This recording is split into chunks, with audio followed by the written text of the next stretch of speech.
نحمدہ و نصلی علی رسولہ الکریم۔ اللہ تبارک و تعالیٰ کا ارشاد ہے وَاصْبِرْ وَمَا صَبْرُكَ إِلَّا بِاللَّهِ، کہ صبر کرو، وَمَا صَبْرُكَ إِلَّا بِاللَّهِ، صبر بھی آپ کا اللہ کی رضا کے لیے ہونا چاہیے۔ صبر کی 3 قسمیں، شاید آپ نے پہلی بار سنا ہو کہ صبر کی بھی 3 قسمیں ہیں۔ نبی کریم صلی اللہ علیہ وسلم کا ارشاد ہے کہ تعزیت کرنے والے کو مصیبت زدہ کے برابر اجر ملتا ہے، یعنی جس بندے کو جتنی مصیبت پہنچی ہو، اگر بندہ کسی کی تعزیت کے لیے جاتا ہے تو فرمایا اس کو اتنا ہی اجر ملے گا جتنا کسی کو مصیبت پہ اجر ملتا ہے۔ نیز آپ صلی اللہ علیہ وسلم نے فرمایا کہ صبر کی 3 قسمیں ہیں۔ نمبر 1 صبر علی الطاعات، صبر علی الطاعات، فرما اطاعت اور فرما برداری میں جو تکلیف ہوتی ہے اس پر صبر کرنا۔ نمبر 2 صبر علی المصیبت، جو تکلیف اور مصیبت پر جو ہم صبر کرتے ہیں، کوئی ٹینشن آ جاتی ہے، کوئی نقصان ہو جاتا ہے، اس طرح کی جو مصیبت آتی ہے اس کو کہتے ہیں صبر علی المصیبت۔ اور فرمایا صبر علی المعصیت، یعنی کوئی بندہ کوئی گناہ کرتا ہے، اس گناہ کو چھوڑتے ہوئے اس کو دل کو کھٹکتا ہے اور اس کو بڑی تکلیف ہوتی ہے کہ میں یہ چیز کر رہا تھا۔ مثال کے طور پہ وہ ایک گانا سنتا ہے، مووی سنتا ہے، اور وہ مووی اس نے چھوڑ دی، اللہ سے توبہ کر لی، اب اس کے بار بار دل میں یہ آ رہا ہے کہ میں مووی سننا چاہیے، یا اس کو جو تکلیف گناہ چھوڑنے پہ جو ہو رہی ہے، فرمایا اس کو کہتے ہیں صبر علی المعصیت۔ پھر آپ صلی اللہ علیہ وسلم نے فرمایا کہ صبر علی المعصیت پر 300 درجات بلند ہوتے ہیں، اور فرمایا صبر علی الطاعت پر، یعنی جو اللہ کی اطاعت کرتے ہوئے، اللہ کی فرما برداری کرتے ہوئے جو مصیبت پہنچتی ہے، نماز کا دل نہیں کرتا پھر بھی نماز پڑھنی ہے، اسی طرح سے جو بھی ہم اللہ کی اطاعت کے اندر ہمیں مصیبت پہنچتی ہے اس پہ جو ہم صبر کرتے ہیں، فرمایا اس پہ 600 درجات بلند ہوتے ہیں، اور فرمایا صبر علی المصیبت پر 900 درجات بلند ہوتے ہیں۔ تو صبر کی 3 قسمیں ہیں۔ نمبر 1 صبر علی الطاعت، یعنی اللہ کی اطاعت کرنے پر جو ہمیں مصیبت پہنچتی ہے اس پہ صبر کرنا۔ نمبر 2 صبر علی المصیبہ، یعنی کوئی تکلیف ہو، کوئی ٹینشن پڑتی ہے، اس کو کہتے ہیں صبر علی المصیبت۔ نمبر 3 صبر علی المعصیت، یعنی گناہ کے چھوڑنے پر جو ہمیں دل کو تکلیف پہنچتی ہے، فرمایا اس پہ صبر کرنا، اور اس پہ بھی اللہ تبارک و تعالیٰ نے بہت اجر رکھا ہے۔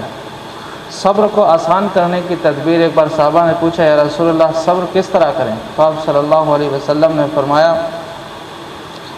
کہ اگر جب صبر کرنا دشوار معلوم ہو تو میرے مصائب کو یاد کرے کہ اللہ تعالیٰ نے مجھے کتنی مخلوق کے ذریعے سے لوگوں کو تکلیف جو مجھے پہنچی ہے، میرے اوپر میری گردن پہ اجڑی رکھی گئی، میرے لیے گڈھے کھودے گئے، ان میں مجھے طرح طرح کی تکلیف دی گئی۔ آپ صلی اللہ علیہ وسلم نے فرمایا کہ آدم سے لے کر کے، آدم علیہ السلام سے لے کر کے قیامت تک کے جتنے انسان آنے والے ہیں یا جو چلے گئے ہیں، سب کو ایک طرف اکٹھا کیا جائے اور سب کو مصیبت دی جائے، سب کو تکالیف دی جائے، سب کی تکالیف ایک طرف ہے اور میری مصیبت اور تکلیف ایک طرف ہے۔ تو آپ نے فرمایا کہ آپ میری مصیبتوں کو یاد کریں، اس سے آپ کو آسانی پیدا ہوگی اور اس سے صبر کرنا نہایت آسان ہو جائے گا۔ اور پھر فرمایا ایک کتاب کی 6 سطریں ہیں اور اس پہ بڑی خوبصورت سطریں ہیں، وہ میں آپ کو سناتا ہوں۔ فرمایا کہ جو دنیا کے معاملے میں غمگین ہو وہ گویا اللہ سے ناراض ہوا۔ دنیا کے معاملے میں غمگین ہو، اس کو ہونا تو یہ چاہیے تھا کہ اس کو جو بھی ملا ہے وہ اس پر راضی ہوتا، تو پھر اللہ یعنی اس کا شکر ادا کرتا، تو اللہ تبارک و تعالیٰ اس کو اور اضافہ فرماتے۔ نعوذ باللہ من ذالک، یعنی اس سے بچنا چاہیے ایسے معاملات سے کہ دنیا کے معاملے میں ہم غمگین ہوں اور آخرت سے بے فکر ہوں۔ اللہ تعالیٰ اس ہماری سوچ سے ہم سب کی حفاظت فرمائے۔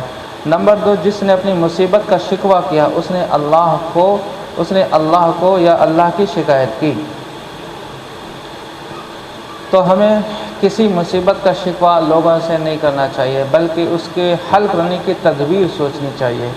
نمبر 3 جو اس کی پرواہ نہیں کرتا کہ اس کا رزق کہاں سے آ رہا ہے، یعنی حلال اور حرام کی تمیز نہیں کرتا، گویا وہ اس سے بے فکر ہے کہ اللہ کو کسی بھی دروازے سے جہنم میں داخل کر دے۔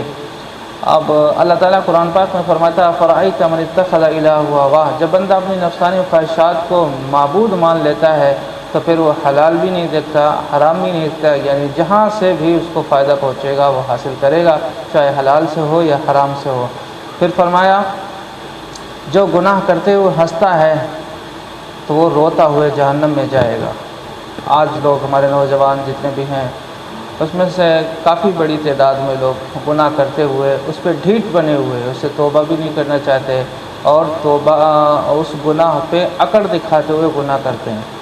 اگر کوئی اللہ کے دین کا مسئلہ آ جائے، نماز کا مسئلہ آ جائے، روزے کا مسئلہ آ جائے تو پھر وہ اس پہ تو بہت ہی کمنٹ کرنے شروع کر دیتے ہیں، یا ان کے ایسے جوابات آتے ہیں جس سے اللہ ناراض ہو سکتا ہے۔ تو وہ گناہ کرتے ہوئے بہت ہنستے ہیں، مثال کے طور پہ مووی آتی ہے یا اس طرح سے وہ گانے سنتے ہیں یا کوئی اور گناہ کی چیزیں جو شیئر کرتے ہیں آپس میں، وہ اس پہ بہت ہنستے ہیں۔ تو فرمایا ہو جس طرح سے وہ آج ہنستا ہے کل کو وہ جہنم میں روتا ہوا جائے گا۔ نمبر 5، جس پر شہوت کا غلبہ ہوتا ہے اور اس کو پورا کرنے کی کوشش میں لگا رہتا ہے، اس کے دل سے آخرت کا خوف نکال لیا جاتا ہے۔ نمبر 6 فرمایا جس نے لالچ کی وجہ سے کسی مالدار کی چاپلوسی کی۔ اس 6 نمبر میں تو بہت سارے لوگ ہیں، شاید اب بھی ہوں اسی میں۔ فرمایا جس نے لالچ کی وجہ سے کسی مالدار کی چاپلوسی کی، اور آج یہی ہو رہا ہے کہ مالدار کے پیچھے دنیا بھاگ رہی ہے، غریب کو کوئی یاد کرنے والا نہیں، مالدار اور غریب کے درمیان میں کوئی تعلقات ایسے خاص نہیں رہ گئے۔ اللہ کے نبی علیہ الصلوۃ والسلام کی صحبت تو ہمیشہ غربت میں تھی، آپ نے غربت کو پسند بھی کیا، لیکن ہوا یہ کہ فرمایا کہ جس نے لالچ کی وجہ سے کسی مالدار کی چاپلوسی کی وہ ہمیشہ محتاج رہے گا، یعنی اس کا دل ہمیشہ بے چین رہے گا۔ اب جو لوگ بھی چاپلوسی کرتے ہیں، ایک تو وہ گناہ کما رہے ہیں، دوسرے اللہ تعالیٰ فرماتا ہے ان کا دل مطمئن کبھی نہیں رہے گا۔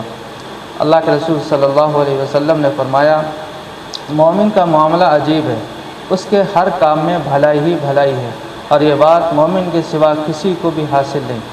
بھلائی پہنچتی ہے تو شکر کرتا ہے، تکلیف پر صبر کرتا ہے، اور دونوں چیزیں اس کے حق میں بہتر ہے۔ اللہ تعالیٰ فرماتا ہے، ایک بخاری کی حدیث ہے، من یرید اللہ بہ خیرا یصب منہ، فرمایا اللہ جس کے ساتھ بھلائی کرنا چاہتا ہے اسے مصیبت میں گرفتار کر دیتا ہے۔ لیس الشدید بالذرعۃ انما الشدید الذی یملک نفسہ عند الغضب، فرمایا پہلوان وہ نہیں جو دوسرے کو پچھاڑ دے، پہلوان وہ ہے جو غصے کے وقت اپنے نفس پر کنٹرول کر لے۔ تو اللہ تبارک و تعالیٰ نے جو بھی مصیبتیں ہمارے اوپر نازل فرمائی ہیں، فرمایا الف لام میم حسب الناس ان یترکوا ان یقولوا آمنا وهم لا یفتنون، ہم یہ سمجھتے ہیں کہ ٹینشن آ گئی، مصیبتیں جو آ گئی ہیں اس کی وجہ سے ہم ہی پریشان ہیں، بلکہ ایسا نہیں، بلکہ اس پہ صبر کرنا چاہیے، اللہ سے مصیبتوں کو دور کرنے کی توبہ کرنی چاہیے، دعا کرنی چاہیے۔ اللہ تعالیٰ ہم سب کو ان تمام باتوں پر عمل کی توفیق عطا فرمائے۔